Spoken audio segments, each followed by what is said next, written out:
যদি মনে করো যে কোরআন বিশ্বনবী বানিয়েছে, যদি সন্দেহ করো আমার বান্দা মুহাম্মদের উপর যে কোরআন নাজিল করেছে এটা যদি তার বানানো মনে করো, পারলে আরেকটা বানায় নিয়ে আসো। পারে নাই। পৃথিবীর সবচাইতে বড় বড় সাহিত্যিক পণ্ডিত ছিল তখনকার সময়ে মক্কায়, পারে নাই তারা। তারা অনেক চেষ্টা করে যেই কথা বলছে ওটা কোরআনের পক্ষেই চলে আসছে। একজন অনেক ট্রাই করতেছে যে কোরআনের সবচেয়ে ছোট সূরার মতো একটা লাইন সে বানাতে পারে কিনা। সবচেয়ে ছোট সূরা কোনটা?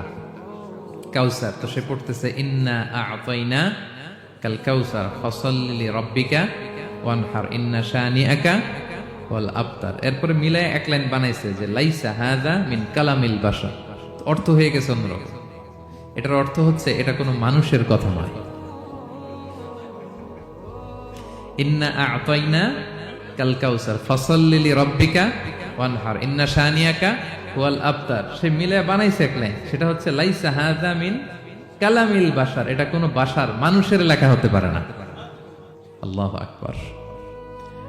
তো আল্লাহ তাআলা চ্যালেঞ্জ দিয়ে বলেছেন শুধু তোমরা না, পারলে জিনদের সাথে একটা কনফারেন্স করো।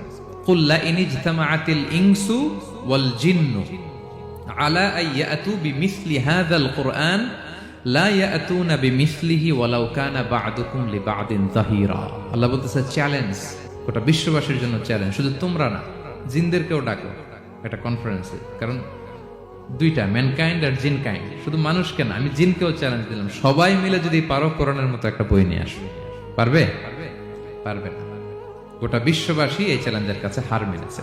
এবং আল্লাহ বলেছেন এটা আমি নাজিল করেছি, এটা হেফাজতের দায়িত্ব আমি নিয়েছি। ইন্না নাহনু নাযালনা যিকরা ওয়া ইন্না লাহু লাহাফিযুন। এই কোরআনকে নাজিল করেছে কে? আবার এটা হেফাজতের দায়িত্ব নিয়েছে কে? আল্লাহ তাআলা নিয়েছে।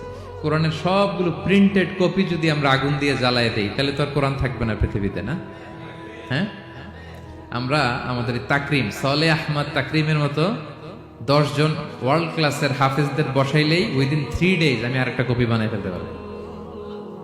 কি বলেন, পারা যাবে না? গোটা বিশ্বে আমাদের যে হুফাজ, এদের মধ্যে ওয়ার্ল্ড ক্লাস যে হাফেজ, এরকম 10 জন লাগবে শুধু আমার।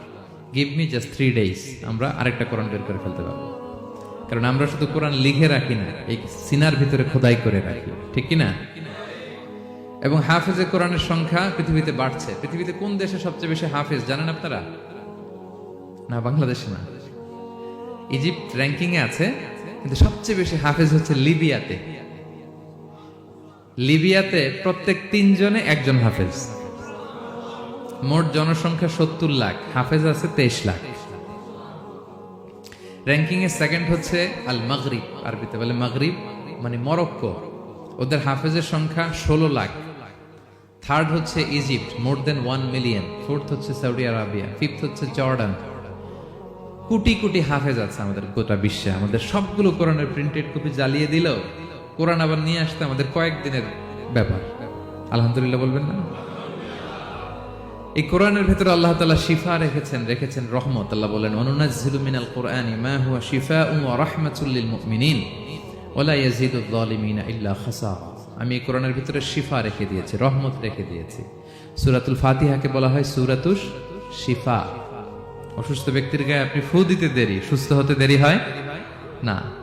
কিন্তু ওই ঈমানটা থাকতে হবে। ওই ঈমান নিয়ে, ওই আমল নিয়ে যদি আপনি রিসাইট করে ফু দেন, আল্লাহ তাআলা সুস্থ করে দেবেন। এবং এই কোরআন আপনাকে বিপদ থেকে উদ্ধার করতে পারে, কারণ কোরআন আল্লাহর সিফাত। এটা আল্লাহর একটা সিফাত। এটা পরে আপনি আল্লাহর কাছে দোয়া করলে আপনাকে বিপদ থেকে উদ্ধার করবে।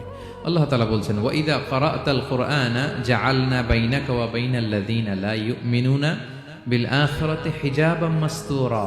নবী হে, আপনি যখন কোরআন তেলাওয়াত করেন তখন আপনার আর কাফেরদের মাঝে আমি পর্দা ঢেলে দেই। পর্দা, কাফেররা আপনারা দেখে না। সুবহানাল্লাহ।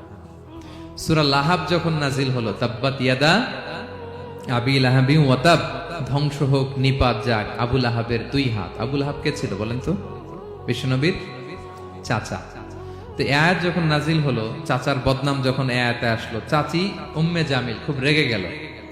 সে যখন নমুসলিমদের কাছে শুনতে আরম্ভ করলো, কি আমার স্বামীর ব্যাপারে কটূক্তি, আজকে মুহাম্মদের খবর আছে। আতাইনা ওয়া আবাইনা ওয়া আমরাহু কালাইনা, আজকে মুহাম্মাদের একদিন আর আমার একদিন, একটা এসপার করে ছাড়বো। রেগে মেগে, জাত্রের মহিলা ছিলেন, আসতেছে। তো বিষ্ণু ইসা ইসলাম কাবা ঘরের পাশে আবু বকর রাদিয়াল্লাহু তাআলা আনহুকে নিয়ে বসা। আবু বকর রাদিয়াল্লাহু তাআলা আনহু এই দৃশ্য দেখে বললেন, ইয়া রাসূলুল্লাহ, আপনি এখান থেকে চলে যান, উম্মে জামিল এসে আক্রমণ করবে আপনার উপর। আল্লাহ রাসূল বললেন, আবু বকর তুমি ভয় পেও না, আমি জাস্ট একটু কোরআন তেলাওয়াত করব, এরপরে কি হয় দেখো। বিষ্ণু ইসলাম কোরআন তেলাওয়াত করতে লাগলেন। আর রেগে মেগে আগুন হয়ে উম্মে জামিল আসছে, এসে আবু বকরকে বলতেছে, এই আবু বকর, তোমার বন্ধু মুহাম্মদ কোথায় বলো। পাশেই কিন্তু বিশ্বনবী বসা, কিন্তু সে চোখে দেখে না। সুবহানাল্লাহি ওয়া বিহামদিহি। জাআলনা বাইনাকা ওয়া বাইনাল্লাযিনা লা ইউমিনুনা বিল আখিরাতি হিজাবাম মাসতুরা। নবী, আপনি যখন কোরআন পড়েন, কাফেরদের আর আপনার মাঝে আমি কি এঁটে দেই? পর্দা এঁটে দেই, ওরা দেখে না। আপনি বিপদে পড়ছেন, আপনি কোরআন পড়েন, আপনার শত্রু আপনাকে দেখবে না।